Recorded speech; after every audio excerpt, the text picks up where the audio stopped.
everybody. You have joined us for episode 11 of Cap and Gown. I'm Rachel Phillips-Buck, VP for Student Success at Ferris Resources. I have a lot of guests today. Right now, I'm joined by Matt Boisvert, our president. Hey, Matt. Hi, Rachel. Super excited to have our special guest, or extra, you're special, but this is our extra special guest who I will introduce you to in just a moment. How's the day going for you, Matt? It's interesting because it's been a weird week for me. Yeah.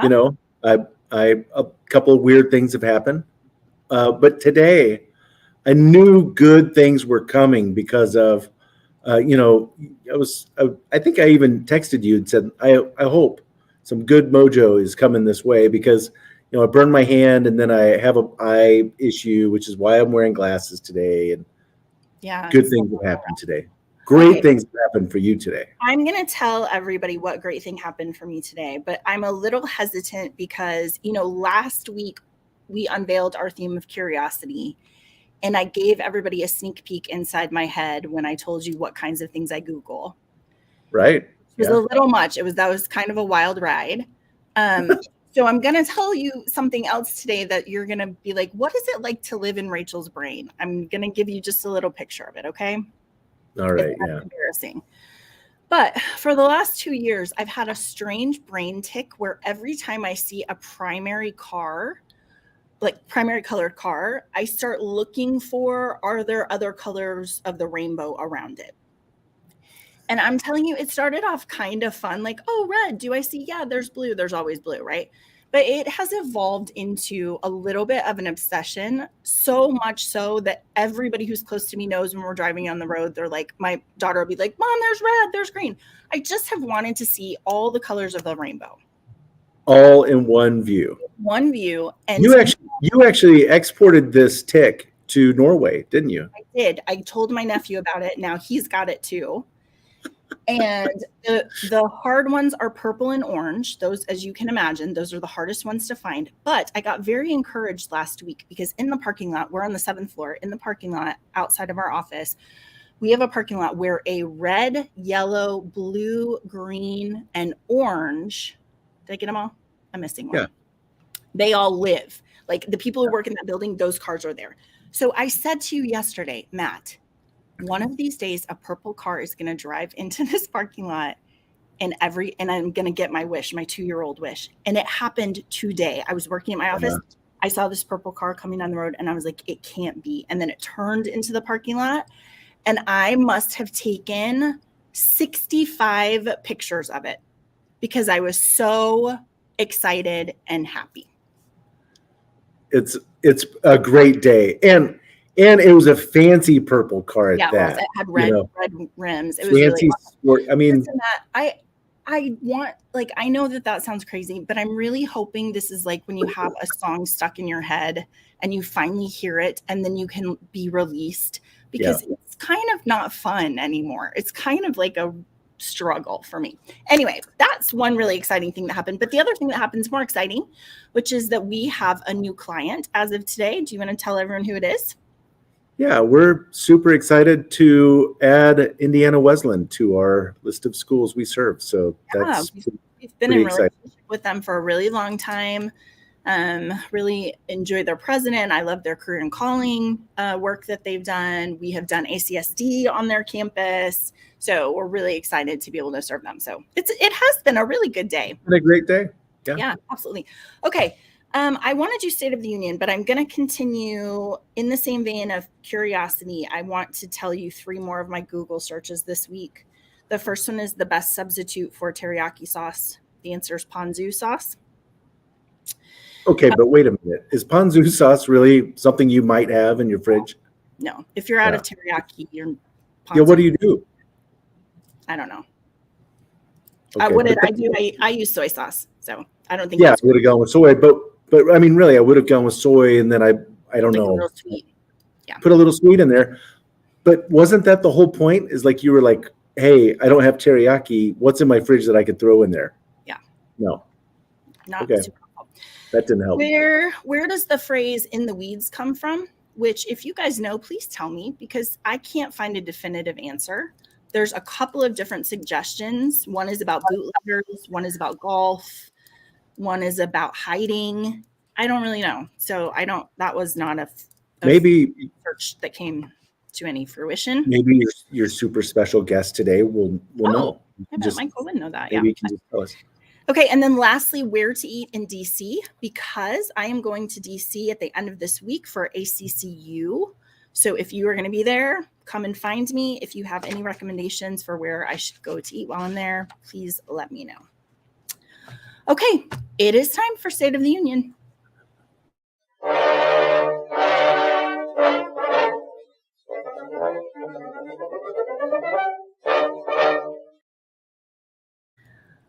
All right. I know everyone has been waiting with bated breath to hear what's happening with FAFSA. Yeah. Is there an update on it? Yeah. Remember, I told you they were doing it wrong. They're going to fix it. That's the update.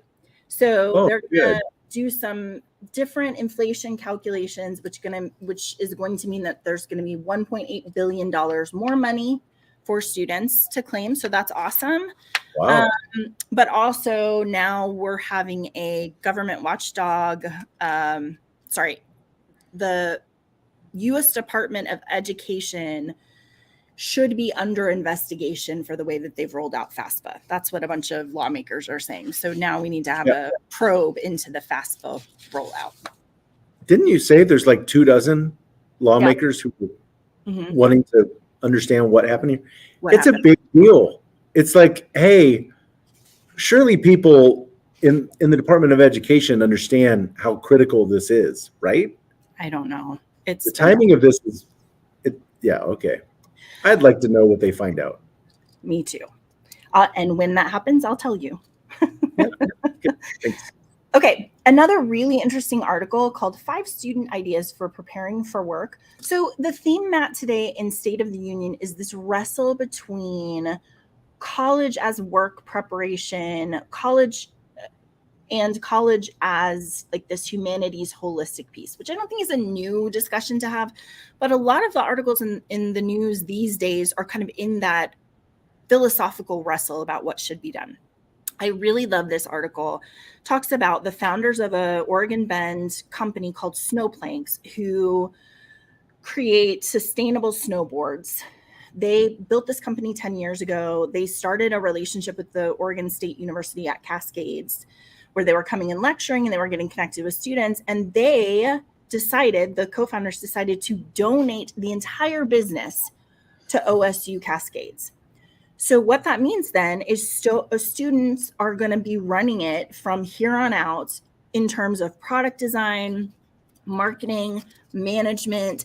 It's a way for these students to get this experiential learning, run a real for-profit, right? This is not a simulation. This is like, no, you're going to get academic credit. We're going to pay you. And the goal is to keep this company thriving and running and growing, which I love. I think is such a great idea. It's such a great idea. Yeah.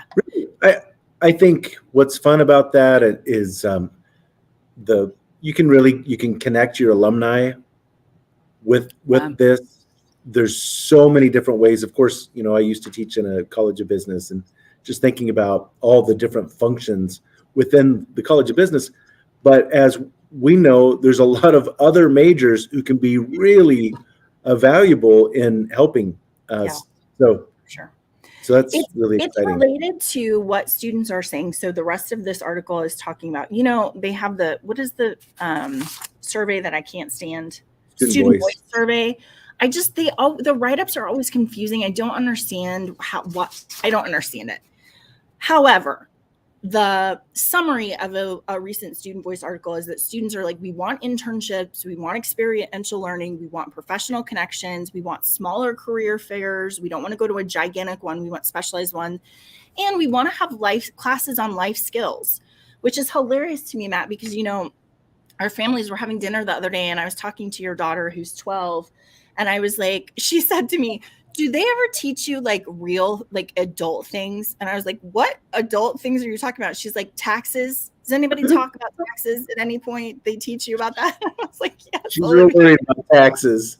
we'll teach you about taxes. So I think there's this like thread of we want to know how to do real life, right? So it's a good article. Conversely, I guess it doesn't have to be conversely. There's an article out of Inside Higher Ed about a small liberal arts college in Pennsylvania, Lycoming College, who's decided to kind of double down on their humanities. They've established an annual undergraduate humanities research conference. They have opened an on-campus research center. They have launched a journal to publish the research that students present at the conference. So they are trying to find ways for these humanities students to have some of this experiential learning. And also they're saying like they just keep getting students and parents saying, how is this going to help me get a job? So things like internships, course assignments, collaborations with faculty members on research, digitizing archival material, conducting oral history interviews, creating exhibits, producing podcasts, right? Those are all of those kind of on the hand, on what is it? On hands job. What is that saying? Hands-on learning experience that students are saying they really need. And they're hoping that this is going to help them kind of not shy away, but confront the idea that humanities is just a scholar's model and move more towards this idea that there is some practical application that's coming out of humanities. They just have got to do a better job of articulating that job piece out of the humanities. Again, I get pretty fired up about this, but again, your school has alumni, graduates from humanities, who are all over the world doing all kinds of things. I once met a graduate from my alma mater when I was working in the Career Center. His undergrad was in psychology, and he was doing basically behavioral interventions for executives. And one of the huge ones, so he was in Houston, he worked for oil and gas company, but he went to like tell this project manager of this huge pipeline deal who had a lot of success in his life. This guy who was an undergrad psychology graduate went to tell him why he wasn't so good. And just hearing that experience was fascinating. Well, for every program, there's an alum out there doing something remarkable, many graduates. Bring them back and let them talk about their path and how they found what they're doing now. And it would be really, really neat. Yeah, for sure. Any of our schools could do that. Right. And that's what students are saying they want, right? Like one of the professional connections in the classroom, which we talked about last week with entrepreneurship, right? Let me come and talk about the journey of that. All right, Matt, this is a very complicated article. I'm going to leave it up for just a minute so that you guys this would be one that is worth the read. There's a lot going on in it. It's very technical. I'm not going to go through all the ins and outs of it, but this is about a new Affordability Accountability Act for higher education. So there's a bill that is called the College Cost Reduction Act coming. It's moving through the House. They don't think it's going to pass the Senate, but I am highlighting it as a place where, when we were talking about curiosity last week and we were just like, okay, what if we were just going to do things differently? What are some ideas that could bubble to the top as we're thinking about making higher education more affordable, making sure students can get jobs after they have their degree? So let me tell you about this bill. They're basically saying we want to have carrots and we want to have sticks when it comes to this bill. We want, first of all, for there to be some accountability to colleges when students default on their loans. So that's the first piece, which I'll unpack in just a little bit. But also they want to reward colleges when students are getting jobs, when they're getting paid well, right? Those are kind of those two components of it. And there's a lot of other stuff that people want to put in it.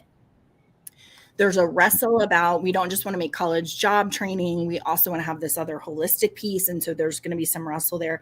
They think what's going to happen with this bill is it's probably going to get broken into smaller ones because those will be easier to pass because it's gigantic. It's a 224-page bill. Yeah.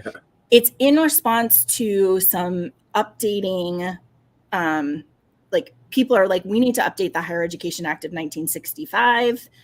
we haven't touched it in a while, and it probably is time. Some things have changed, right? A lot has changed, yeah. Yeah. So the key provisions in the bill are things like standardizing financial aid offer letters, which I don't know who could be unhappy about that. That's a great idea.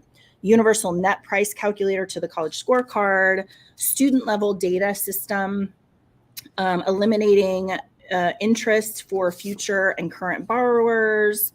So lots of different things in there. One thing that I think is really interesting, so they're trying to incentivize institutions to lower costs. And so the carrot would be a new performance-based grant program where institutions that enroll graduate low-income students that have strong earnings outcomes and low tuition would be eligible for grants, which is specific funding that then they could pour back into the university, which I think is really interesting. The grant program is called Promise.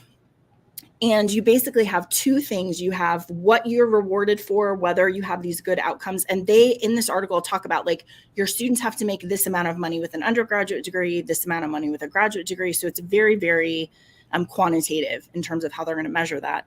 And then when your students don't pay their bill, the school would have to pay money into the Promise grant. And then they would take that money and then redistribute it to schools that are doing a really good job with first generation low income students. So I think it's pretty interesting. I don't know. I don't think anybody knows what's going to happen with that.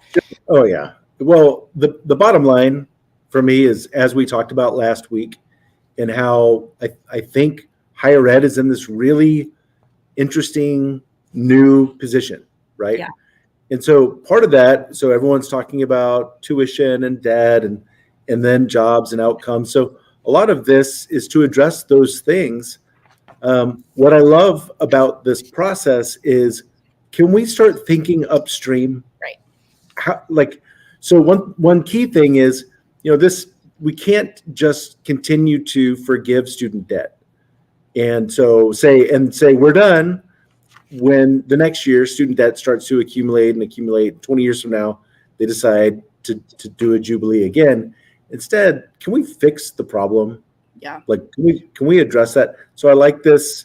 I really like the incentivizing schools to know who their students are, to know which students are least likely to be successful at their institution. Yeah. And then to be incentivized to do something about that. I was just going to say that one thing that's in this bill, which could we break this apart and just make it its own thing? Because again, I don't know who's going to be unhappy about this, is colleges and universities have to tell students up front how much their program cost, and that amount won't change over the 4 years of their program. So it's basically like, when you come in, we're going to tell you this is how much you have to. I mean, that process of being like, well, how much is it going to cost next year? And they're like, we don't know.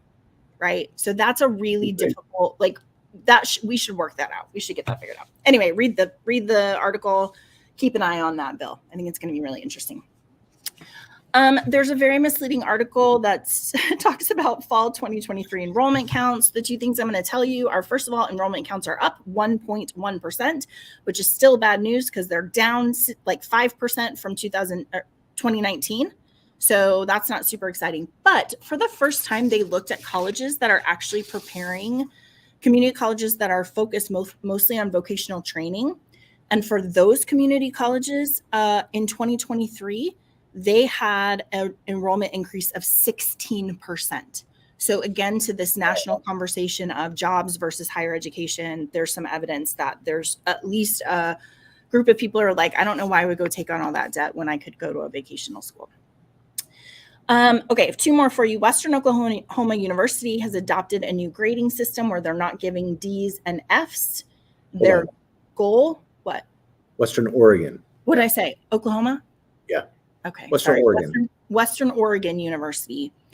No D's and F's. Instead, they're doing no credit, which doesn't affect your GPA. You can just retake it as many times as you need to in order to get the grade that you need. I think this one too is worth a read because there's a lot of conversation in it around grade inflation, around grit, around figuring out how to help students be successful. There's a statistic in here that says university data showed that over 65% of freshmen who had stopped out in the past 5 years had earned an F in their first quarter. So these sort of early signals that they're not going to be successful has a psychological impact on them. The balance of creating success measures and also making sure that we're not inflating grades and that our degrees mean some sort of academic quality, right? So I think that one's worth reading. And then my last one I have for you actually has two of the schools that we have the privilege to share or to serve. This is College Classes Teach Better Living for Students, not taxes. At Hollins University, where they do their, what's it called, Matt? Their walk?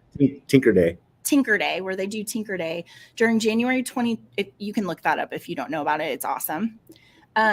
During January 2023, Hollins students could take a 3-week course on resiliency and healing from trauma.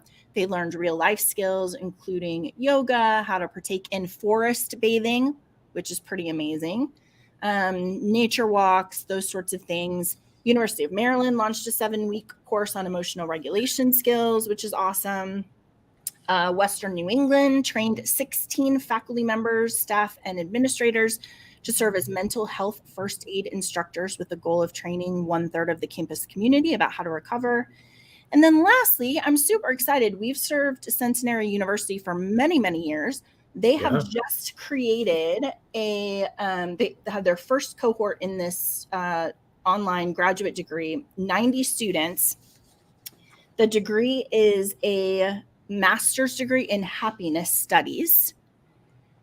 And it's created to help you apply the science of happiness and increase well-being and flourishing in yourself and your community. And the majority of people who have enrolled in it are people who are like kind of in HR, who are thinking about employee retention and productivity, which, you know, we've talked a lot about. Like, there's just ways to make your employees happier that don't cost a lot of money. So good job, Centenary. That's awesome. I love that.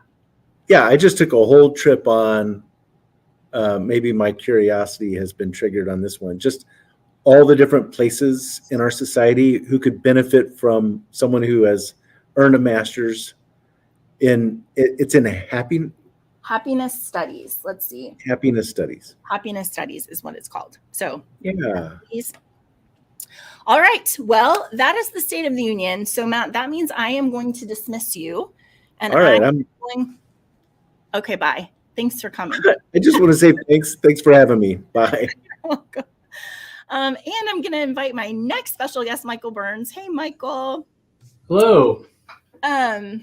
So I'm going to say I have been doing a lot of research about you, so I'm going to say a lot of things about you through the course of our conversation. So you might think that I'm a little bit stalkerish, but you know, it's part of my job. Here we go. Do this. So first of all, will you tell us your role and your school before we dive into some other strange things about you? Mm-hmm. Yeah, I'm the Dean of Students at the University of Mary Hardin Baylor in Belton, Texas. It's a great place, great school. Love that the folks campus here. Is lovely. It is such a pretty campus, and that is not just because I'm in West Texas where it's not very pretty. It really is a pretty campus with lots of. It is. I agree. Very pretty. So I don't know if you heard that we have unveiled our theme for 2024. It's curiosity. So we're doing a couple of books around that. But that means that I have a couple of curiosity. I'm curious about a couple of things for you.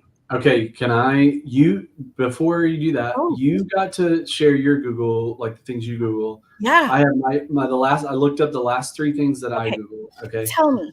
So bomb threat at school. This is the gamut of my life. Michael. Too, so and it's Texas. You have to look it up. Yeah.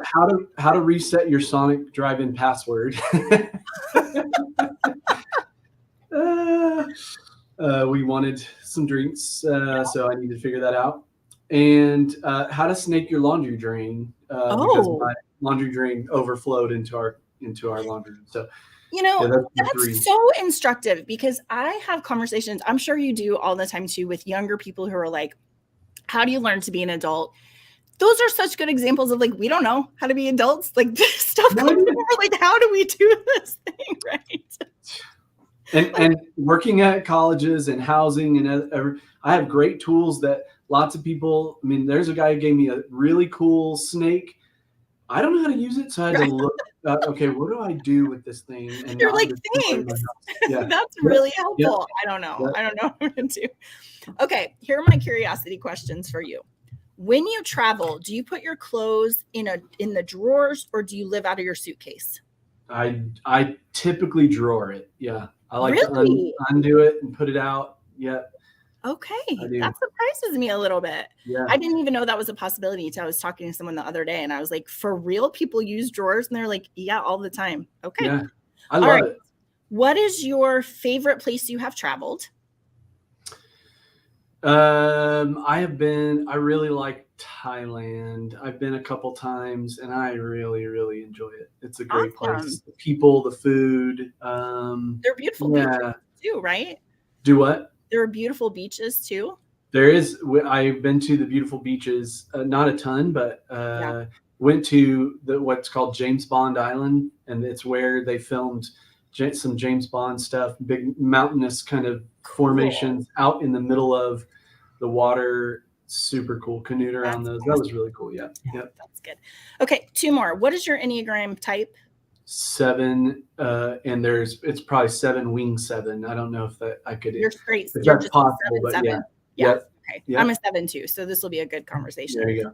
And then At last least we'll have fun, right? yeah, exactly. Everyone else is like, I don't know what they're talking about, but we're Yeah. having a great time. Okay. Okay, and then last, what is something on your bucket list? Oh, okay. So, I know this is weird, but this is really small. It's a new, hopefully soon bucket list. Is my kids have never. I have 4 kids. My kids have never been skiing. I really want to take them. It's just not cheap with 4 people. With 6 people that's a lot of money, and so I do want to do that. I want to take. That's a bucket list. I want them to experience it. If they hate it, that's fine. But Did you grow up skiing? I didn't either. In college, though, this is where I fell in love with it. In college, we had like a January term or where we didn't have classes, or you could take classes. And I worked twice. I went to Breckenridge, Colorado, with 40 other of my classmates, and we rented condos all over the place in that area. And then we worked ski lifts, tickets, any jobs we could find over the holidays. And they needed it because it was crowded. Wow. And we would work for 3 days and ski for 4. I mean, it was so much fun for a whole month. That? It was That awesome. It was a break even. It wasn't, we didn't make any money because we spent it all, doing stuff, but it was so much fun. That's so much awesome. Well, Yep. I hope you guys get to do that. That would be really fun. I know. There you go. Yeah, that's awesome. All right. So I want to dive into your experience. The hard part about our show today is going to be that there's lots for us to talk about.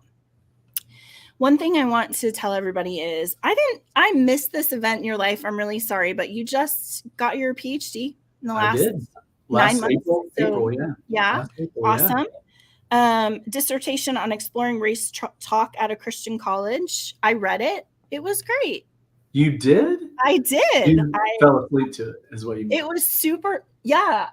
I found it on their website and read it all. Yeah, it's a good one to sleep to. Really. No, good. Michael, listen, is this is not going to be the focus of our conversation I today, know. but I do want to tell everybody, I actually think it's a really helpful dissertation. And you don't say that about everyone's dissertation that you read.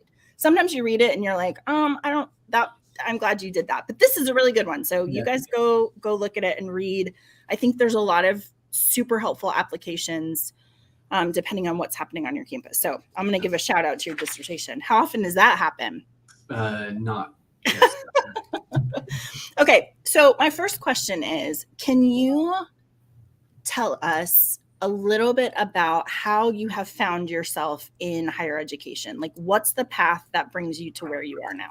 Yeah, so I enjoyed my college experience a ton. Found a mentor in a couple actually in college. My first one is a guy named Todd Ream. He's at Indiana Wesleyan, Great guy. He came through and was the dean of students where I went to college at Oklahoma Baptist University for a couple of years, just on his way. Well, he might be at Taylor now, actually. I think that's actually, he has moved over to Taylor. Nonetheless, just a man who invited me into his home, invested in me in probably more ways that he didn't really know that he had.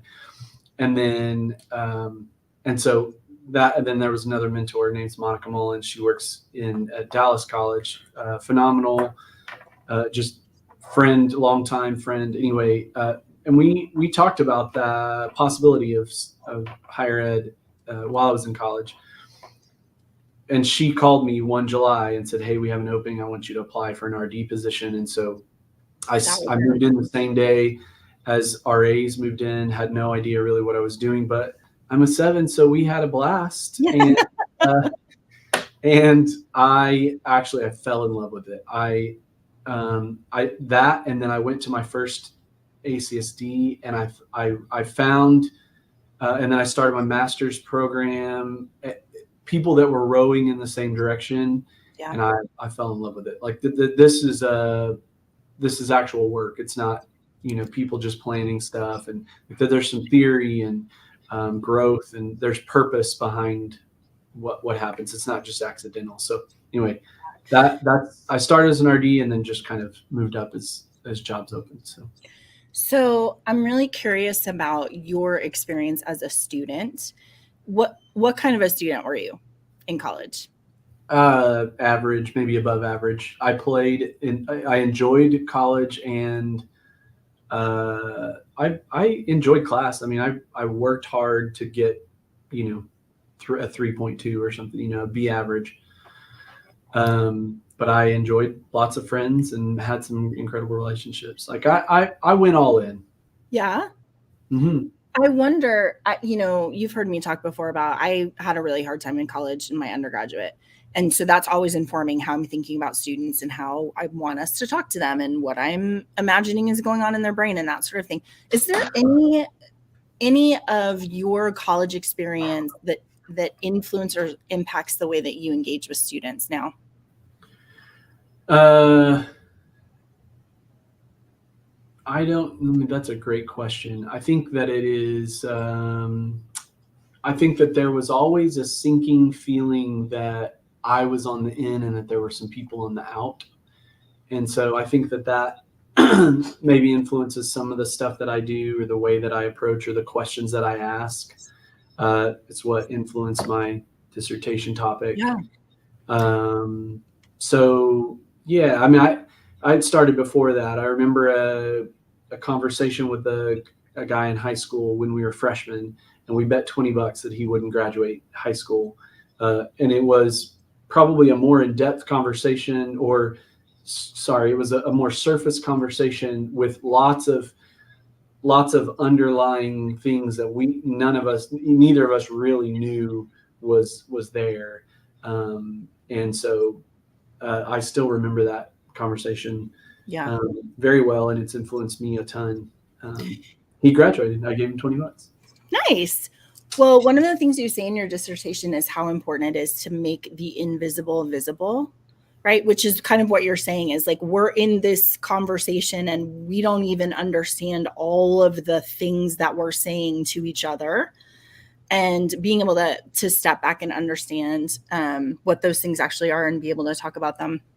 But also, Michael, I was thinking about how important the balance is of people who feel like they're on the outs speaking their perspective, and then also people who feel like they're on the in, listening and making space for that, right? And you do have to have the balance of both of those, because one without the other is not as powerful.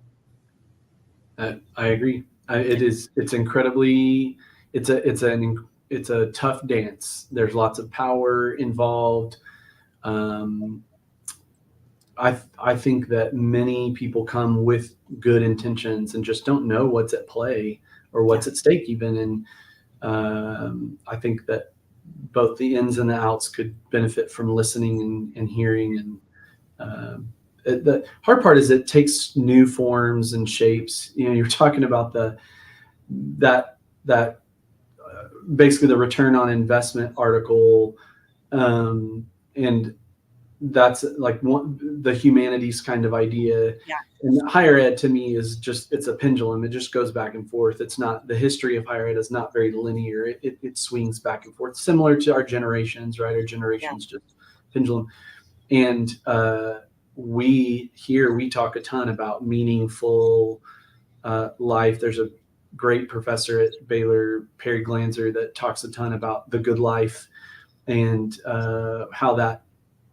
how we inform students about their career, but that this work is the return on investment in this experience is not just a degree. It's not just a job. We want more for you, that kind of thing. So the pendulum swings, but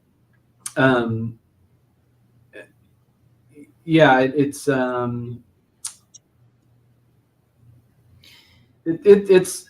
not, I don't want to say not everybody gets to experience that all the time, right? There's the challenges that students face sometimes are hard to overcome, and they're not getting to get to the bottom of that kind of idea. So anyway. Yeah. One of the things that, as we were preparing for this, talking about kind of the overall experience of students in higher education these days, and you said something about, I don't think students are coming in with more challenges. I just think they're coming in with different challenges, right? It's just a different set of things because exactly to your point, like whatever's happening in the world, that's going to influence what's going on with our students. And I'm curious, as I think about that good work that we're doing of mentoring students, student development, that professional aspect of that. My first question is about how you are experiencing this population of students when you challenge them, right? Because you've done student conduct for a long time. As dean of students, you are in a position oftentimes to challenge them about, hey, we've got to do better. This has to be a different thing. What is your experience of students' response to that interaction with you being challenged? Yeah, that's funny. I hear that too. Hear it from folks here and others that are hiring new people and trying to discuss, like, is this generation less or more resilient? I don't know. In my experience, I've seen pockets. I mean, I've almost been doing this for 20 years, and 20 years ago, I've seen the same lack of resilience and presence of resilience and grit that I saw 20 years ago. I think I think there's pockets of people who are incredibly gritty and have done some really, really amazing things, and then pockets that are not very gritty. Yeah. So it's just anecdotally, it's hard for me to say that I think it's that different. I think that the variables are, when you're talking about the happiness stuff, and this makes me think about the return on investment stuff. I have a good buddy, and we were talking about somebody who was talking. A student was talking about his roller skating class, and he said, "This is why it's hard to take college seriously. Why is there a roller skating class?" And whatever. I'm not going to get into the whether debate that. Right. Why there's a happiness study or go and forest bathe, right? Like I'm not making judgment, but it is hard for people sometimes to feel like that college students are gritty. But I think there are some really, really resilient ones. Yeah. And then some that need to be pushed. I mean, it is Nevitt Sanford Challenge of Support. When I heard that theory, when I was 24, I thought, yeah, this makes really a whole lot of sense. Like, moving people towards growth is measuring those two things. Yeah. How much challenge they can take and need, and then how much support they need also. So, it's so interesting because it's such an art, right? It is really, I'm thinking about showing up in hard spaces with students, and it is an art of knowing how to challenge them in ways that they can absorb and not break, but also making sure that you are giving them that challenge and saying, well, can we just talk about what were you thinking, or why was that helpful, or how did that make sense to you? And I have found that if you approach students with, I always talk about unconditional positive regard, but also I talk about like being genuine. If when I worked with students, if I approach them with genuine self, they were mostly, especially after we got over kind of the friction of like, I don't like you telling me what I'm doing is wrong, or I don't like being confronted or whatever, they were mostly grateful. Yeah. You know, they mostly were like, thank you. Yeah. Yeah. It's the kind of old story. If your coach isn't yelling at you, then something's wrong. So if you think enough to have pushed me some, then I'm worth the investment, right? Like that. Yeah, I agree. You know, it's funny. I was talking to some faculty members the other day, and they were saying, we were talking about referrals, sending in referrals. And they're like, well, I just don't know. I mean, it seems to me like a student would be really mad if you called them to come into your office after you've gotten a referral, and we're trying to talk to them about like, how do they respond and what is that? And I was like, my experience is they're always grateful. Yeah. They're a little bit embarrassed in the beginning, Mm-hmm. but they're always grateful because somebody saw them and said something and got them connected to somebody who could do something. Is that your experience too? Oh, unbelievable. Yes.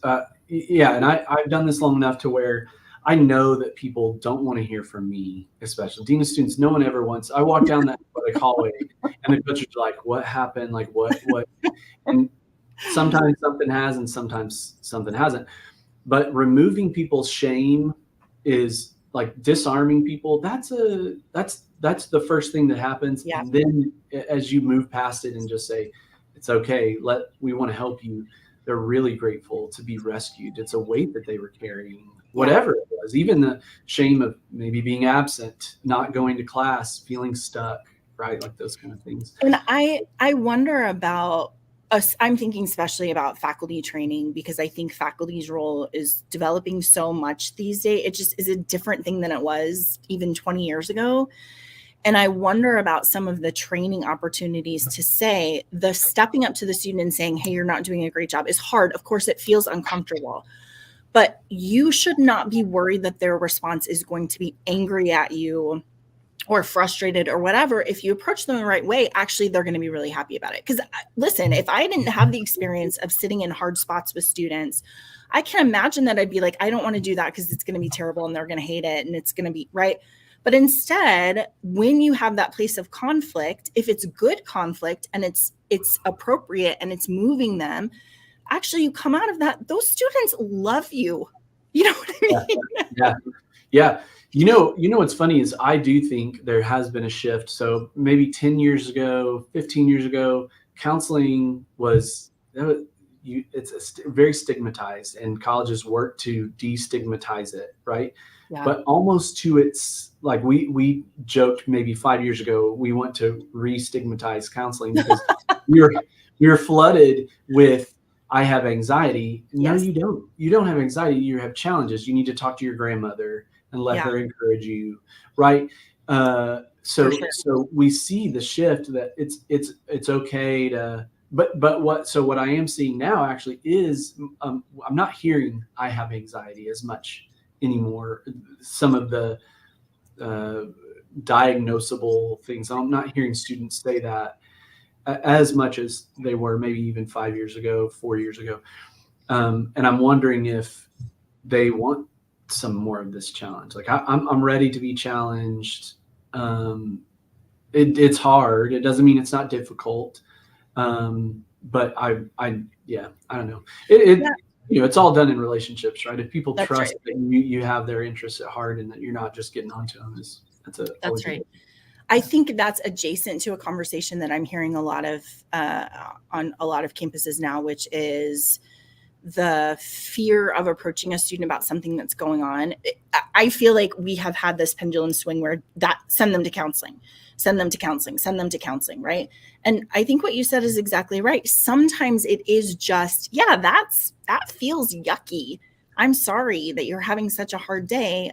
Maybe you'll feel better tomorrow. Or what are the tools to unpack that with a student that we're not making it pathology, right? We're not saying, I think that you better go to counseling because obviously something's really wrong, but just saying, like I would say with my daughter, yeah, that feels really bad when that happens to you. I'm really sorry. That'll ruin your day, right? And walking the line, because obviously there are students that have real anxiety and real depression and that sort of thing. And that's about educating people to be able to triage. This is just you're having a hard day versus this is something that we really need to get a professional. Yeah, one of our psych faculty here put a phenomenal folder together for faculty with some of those entry level questions. When a student comes with this, here's some questions, not diagnosing anything, but just knowing how to handle the kind of varied levels of where you are. Just really, really cool stuff. Yeah, that's super helpful. Yeah. Okay, I want to make sure that we have time for this piece. I'm thinking about, student development to me is such a powerful term because I think it is the best of the work that we get to do. It's why we love students this age, because they are just, I was saying to Matt the other day, the difference between an 18-year-old and a 21-year-old is remarkable in terms of all of the developmental milestones, right? And so when I'm thinking about student development, I'm thinking about things like how do you encounter challenges? How do you build community? How do you teach conflict resolution? Those sorts of things. Is there something that you think, like, if you're thinking about student development, what is one of your favorite parts of that idea that we get 18-year-olds and we get to walk alongside them till they're 21? Oh yeah. I mean, I want the whole student. I mean, I for sure, there are two things I know. I serve at the pleasure of the president, and then my primary job is to support what faculty are doing. But man, when I talk to faculty, they want my help in doing some of this outside of the classroom work. Like about not just laundry, but like, what does it look like to deal with a neighbor who's really loud? I mean, and consider it. What do we think? And they want us to read The Art of Neighboring with our students and talk about like the life outside of this. So they want our students to be invested in, where they leave better than when they came. So man, I love those conversations. I want students, and I this is fresh because I was having a conversation with a recent grad. She finished in December and she finished the semester early, and some of her friends are still in school, and it's hard for her to watch what she's been used to. And I told her, I think one of the hardest times after a really good college experience is that first year out. And it's because you had access to some really, really great people who would stay up late and have great conversations, faculty every day that were invested in having hard conversations, asking you and making you think and ask critical questions. A good experience, someone who's invested a lot into their university experience. When they leave, they want to do that same thing, they miss it. And so, but then they have the tools to go be those people, how to be a good son or daughter, husband or wife, father, neighbor. Housing has been majority of my career, at least, or housing adjacent residence life. And I talk all my career about what it means to be a good neighbor in a variety of, like, using all kinds of texts, whatever it is, just all these things. And my neighbor Larry, he won't know this because he doesn't think he changes his number like every week, is the epitome of an incredible, like the man walks my dog every day because he just needs to get out and doesn't want to take care of his own dog, but he wants to walk my massive Saint Bernard. And by the way, he calls me almost every day to say, hey, we had a good walk. And sometimes my wife and I are like, oh, Larry, can you just take him and move on? But no, because he's an incredible neighbor. The man watches out for our stuff. that kind of stuff. And not just because I'm trying to be a good person, but I feel like people have said, hey, no, you need to not just look out for yourself. And I think that my experience in college impacted my view of what that is. And I want to go and check, hey, how are you? You're 81. It's really cold. Doesn't happen very often in Texas. And so when it's really cold, you got to check on your neighbors. And yeah, I want that experience for students that come through college. Of course, I want them to learn some incredible skills and know how to read and write and be good managers and bosses. But I think there's some other stuff out there that faculty really do want us to be involved in. So yeah, I really love the idea. I've for a long time thought about the experience of being at college very much like a lab experience, where it's like you are feeding your mind by going to classes, but then we have these little collisions of life that we can stop. We actually have time to say, hold on, stop. Like, what happened there? Can we have a conversation about that? How would you do that differently? Right. So there's this meta conversation about your being in the world and our ability to stop and examine and also give feedback. Like, that's a great way to be in the world. Hey, that people don't like you when you are that way in the world, right? And what are some other strategies for how we can do that? And so the amount of time I think college students spend thinking about and getting responses and reviews to their behavior, and like you said, people investing in you saying, what are other ways that you can do this? How are you going to learn and grow? I mean, I would like to do that. Can we do that every 10 years? Just go have an experience? No doubt. I mean, yeah. And I come across some incredibly brilliant students that I say, I know that I'm probably going to work for you someday because, but I still want to invest in them and want them to see maybe some of the blind spots that might be there, or this could hold you back, or man, this is really incredible characteristic about you. This is something that you do really well. Yeah, I love those opportunities. Yeah. Super fun. Okay, so I would like to talk just very briefly. You have done work on the behavioral intervention team and student conduct. You and I did a whole webinar on student conduct and talking about like how that's all about redemption and this kind of journey model. And so, but I'm just thinking about those two things together. If you were walking down the hall and someone's like, hey, I'm about to have to start our behavioral intervention team, or I'm getting into student conduct, do you have any advice that you would give them? Just like nuggets of helpfulness? Yeah. I'd say two things. First of all, it's create a space or create an environment where information sharing happens. I mean, not the plug to Pharos, but yeah, this is a way to gather that information really well, but make it a habit to find ways where people appropriately tell you things or others things so that dots can be connected.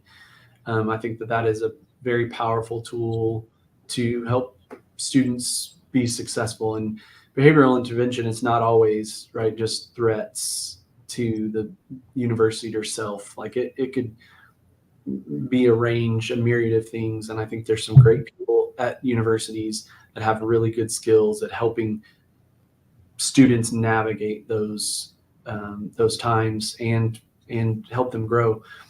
And then I would say the second is listen a lot. I'm a 7 and I can get caught up in the vortex of problem solving and all of the emergency of things. And I would encourage people to slow down and not let people suck you into, if you're doing conduct, especially, lots of people have opinions about how things should happen. And I just say thank you and do my job and try to listen, try to listen well. Yeah. And create trust, because I know some of that comes from I want to trust that the process is happening. But anyway, yeah, I think don't get sucked into that vortex too quickly. A good mentor here says you need to have a tell me about it. And just tell me about it. And let that happen before you start moving pieces. it's okay to slow down. So it's such an honor. I think one really interesting thing about both behavioral intervention and student conduct is that you have students who are in a very vulnerable position, which means that you have to be very careful, but also it means that they are the most open to intervention, right? Like that is a space where if you do it right, you have an amazing opportunity to make an impact on what happens moving forward. And so we talk about sort of mini mentoring, like you run into a student and you say, how's it going? And they tell you a thing. And that's powerful. But when their brain is in a state of anxiety, they're worried, they're wondering what's going to happen, you have an even greater entrance into the kernel of themselves because they're in that sort of heightened state. So it's just such an amazing opportunity to get connected to students, I think. I feel like it is. I had the average conduct officer lasts 3 years because can be tough working and just seeing stuff like that all the time. But I still, again, I get it. I'm wired as the eternal optimist. My glass is full, not half full, right? I understand that is part of my personality. There's some shadows for sure. We all know those shadows to the party of the 7. But I want to take students as far as they want to go. And I try to let them lead that. But I think back to the connect the dots, when I bring a student in and say, hey, I saw that you've been missing class and man, you're not doing so well in that management class. Tell me what's going on in addition to everything else. I feel like I have the freedom to have that conversation, and they see that there's some holistic well-being here, not just you had alcohol on campus and you weren't supposed to, and that kind of thing. Asking more questions. Yeah. And I found that most students, I think, are being pretty vulnerable. Not all, right? Not all want to go there. And that's why we have the kind of baseline parameters of conduct. But if they want to go, I want to provide whatever they have, whatever they want to go with. So yeah, for sure. I was just sorry, I got distracted. I took a whole trip as you were saying that, just about how important it is to have this relationship constellation around a student, because if everybody that's surrounding the student is showing up in the same sort of posture that you just described, right? And so the student comes to see you and the student's like, I don't want to go to that place with you. I don't want to. But then the next person they go to has that same sort of posture. And maybe that's not the right person, right? That if we were all kind of coming with students and saying, I am willing to be whoever you need me to be in this relationship. And if it's not me, my belief is there's someone on this campus who can be that person. And I think so often students wander to the right person, right?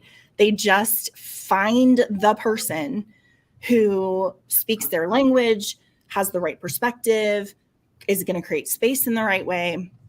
And we do a exercise where we ask people to say the name of somebody who really impacted them, who inspired them in their higher education journey. And so often, Michael, it's like what you said, like, I don't know that they did an intervention with me. They were just the right person for me there. Holly actually has a great story about somebody said her name in her first couple of weeks on campus. And she was like, that was enough for me to feel like I belong here. And so I just love the idea that if we can create this space and posture, students will find their way to you and they adopt you in some cases, right? They're just like, you're my person. Yeah. And every time I have a thing, I'm going to come in, we're going to talk about it because we have a good way of communicating. I trust the space that you create. So yeah, I think, and that to me, someone who carries the weight of wanting students to grow, it releases some of the responsibility, knowing that I can provide and others can too.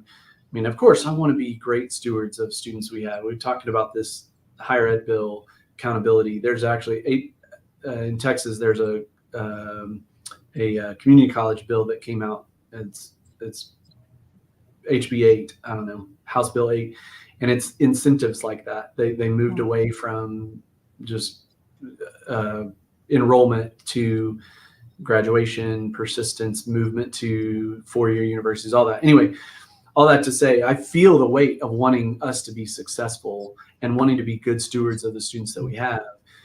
But I don't have to be that one to every single student, because there's brilliant people out here that can also carry some of that load and want to do that. And I found that I am rowing in the same direction as most of the people at this university and across the country. I mean, that's for sure. So yeah, for sure. Yeah. Well, Michael, I just want to speak to you and say there is a long list of students over the last 20 years who, when they tell the story of their success in college, somebody who saw them, somebody who created space for them, who approached them with unconditional positive regard, who gave them a redemptive journey, right, to be able to recover when they had done stupid things.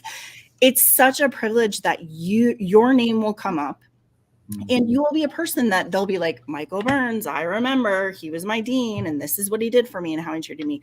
Like I said, it's just such a privilege for us to get to do that good work. And it's such an amazing position for you to be in after 20 years to say, I know there are times around dinner tables where someone's like, yep, Michael Burns, he was the one who, whatever. So good job. You're doing awesome. I appreciate that. Yeah. Thank you so much for being on today. I knew our problem was going to be we're going to have too much to talk about, so I'll have to have you on again. Round 2. Come on. Sounds good. Thanks so much. We'll see you later. Okay. Bye.